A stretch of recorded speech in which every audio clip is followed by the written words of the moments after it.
जय भीम, नमो बुद्धाय। आता आम्ही निघत आहोत मण्यारमठ इथे। मण्यारमठ हे सोनभंडारच्या अगोदरच येते आणि ज्यावेळेस भगवंतांचं परिनिर्वाण झाल्यानंतर महाकश्यप भंतेजींनी त्यांच्या अस्थिधातूची 7 भागामध्ये विभागणी केल्यानंतर एक भाग त्यांनी अजातशत्रूला सोपवला होता। तर अजातशत्रूंनी तो आपल्या राजगृहामध्ये आणल्यानंतर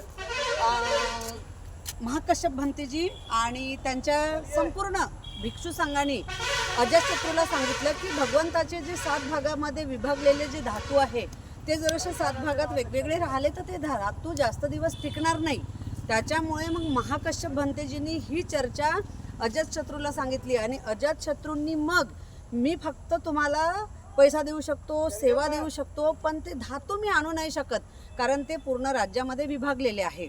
महाकश्यप भंतेजींनी स्वतः त्याची जबाबदारी घेतली आणि ते संपूर्ण धातू योग बलांनी म्हणा किंवा त्यांना जसं जमलं तशा बलांनी पूर्ण भगवंताचे जे धातू आहे ते सगळे धातू या मण्यारमठमध्ये 80 फूट खोल जमिनीमध्ये ठेवलेले होते। आणि ज्यानंतर सम्राट अशोकाने बौद्ध धर्माचा स्वीकार केला आणि प्रचार प्रसारासाठी बाहेर निघाले तेव्हा त्यांना माहिती पडलं की भगवंताचे धातू आपण भगवंताने 84,000 धम्मस्कंद उपदेश 84,000 ठिकाणी दिलेले आहे, 84,000 उपदेश आहे। तर आपण सुद्धा 84,000 स्तूपामध्ये त्यांची विभागणी करू। त्यावेळेस मग त्यांचे जे शिष्य होते मोगलीपुत्त तिस्स त्यांच्याजवळ तो प्रश्न केला तर मोगलीपुत्त तिस्स त्यावेळेस बलवान असेल शिलवान असेल तर त्यांनी जेव्हा दिव्यदृष्टीने बघितलं तेव्हा त्यांना माहिती पडलं की भगवंताचे धातू एकाच ठिकाणी राहू शकतात, वेगवेगळे राहू शकत नाही।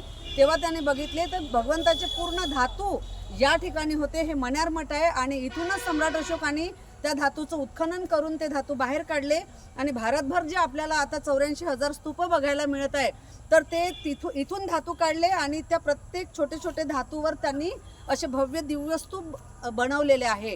आता आपण राजगीर आहो, वैशाली आहो, श्रावस्ती आहो, कुशीनार आहोत, सगळ्या ठिकाणी जे धातू बघतो आहो जे 84,000 विहार सम्राट अशोकाने तयार केलेले आहे त्या पूर्ण विहारांमध्ये इथूनच धातू नेलेले आहेत आणि त्या धातूवर असे भव्य विहार उभारलेले आहे। चला आपण बघूया मण्यारमठ।